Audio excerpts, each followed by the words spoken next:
In this video, I'm going to show you how to make this dual game board for Othello, also known as Reversi, and Beginner Go. These games are super fun to play with family and friends of all ages. I'll take you step by step from stabilizing your live edge wood, center engraving to fit odd shapes, and even making your own game pieces. I found these live edge slices at my local lumber mill and grabbed a few to try out.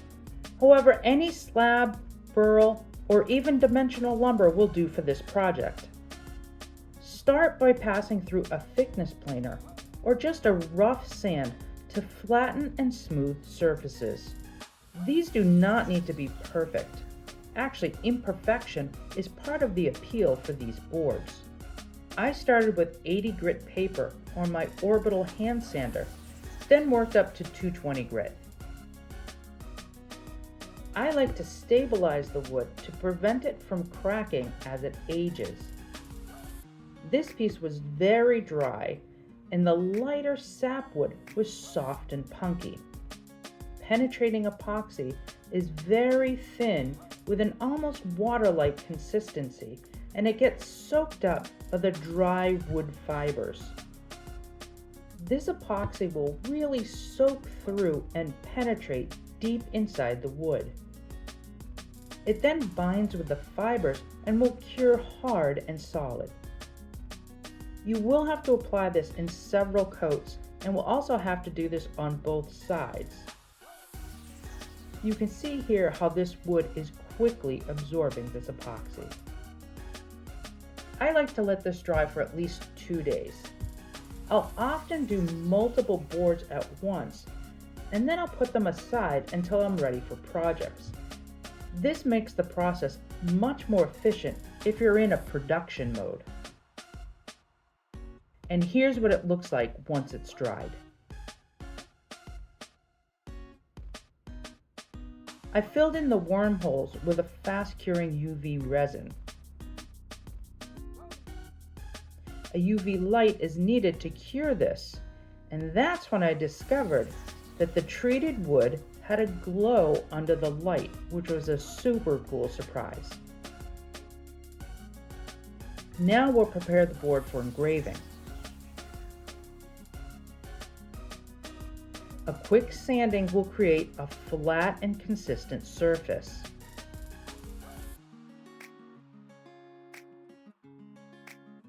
Then I like to add a sealer. This makes removing the burns and adding a color fill much easier. I typically use shellac for this. If this isn't available in your country, you can always purchase pure shellac flakes and make your own. I'm going to put a mask on this since our wood is odd shaped and I want to make the game board as large as possible. You can use painter's tape, but I found this large mask that I like to draw on. First, I marked the center of the board. I'm using a 9x9 paper template to find the best location and ensure the game board will fully engrave on the wood. Then trace it on the mask.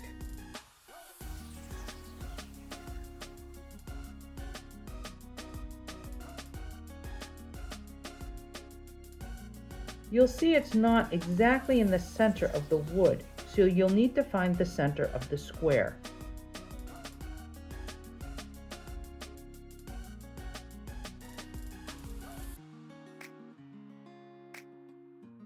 Since my wood is an oval shape, I'll need to ensure my lines are parallel in my laser. On my laser, I have to disable the XY so I can manually move it. Using your lighted pointer, you can trace the lines at the top and one side to make sure it's in the proper location. I can now adjust my wood so it will engrave properly.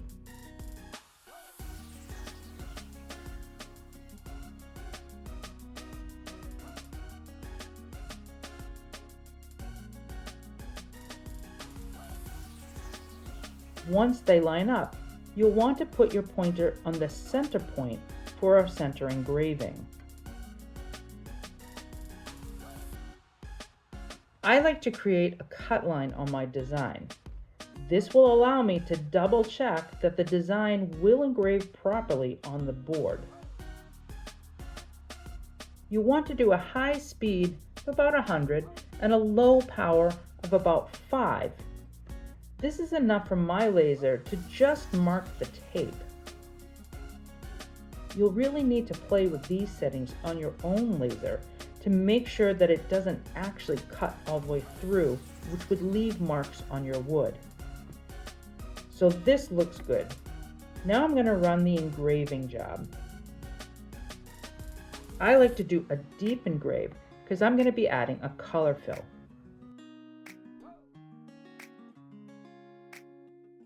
Some people like to color fill with the mask left on, and that's fine.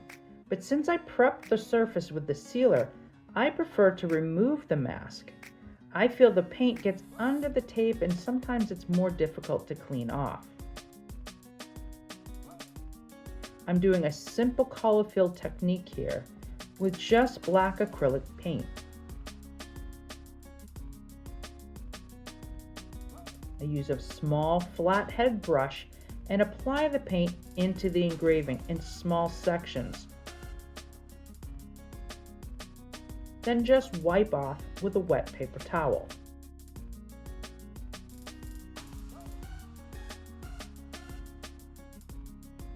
Now just let the paint dry. Alright, so now we'll do a quick sand with 220 grit to clean up our engraving and create nice smooth surface for our finish. Use compressed air to blow off the dust and concentrate that in the engraving. Wipe the surface clean with either a damp cloth or I like to use denatured alcohol. A clean surface is important before you add your finish. Now here you could use a polyurethane or even tabletop epoxy. For this one, I went with a rugged clear varnish, as I hope this is going to get a lot of uses over the years, and I want a good durable finish to protect it. I'll end up doing about 3 coats. This is a water-based marine varnish. It dries a lot faster and you can do multiple coats in a single day. It also has UV resistance to prevent yellowing over time.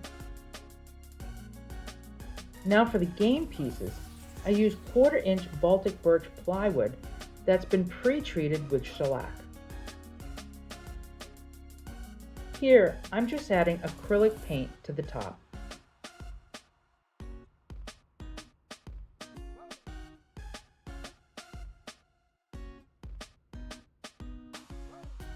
Now cut your piece with the paint side up. You'll want to wipe off the burn from both sides using denatured alcohol. And I noticed a few pieces had little chipping of paint on one corner.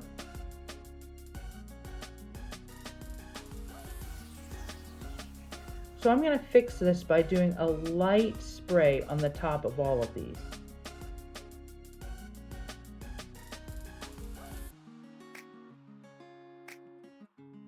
Much better. Now a quick sand on the bottom. I like to leave these a natural color, although you could paint them a different color too. A thin coat of shellac or any finish of your choice will help seal the wood and block the burn from the sides.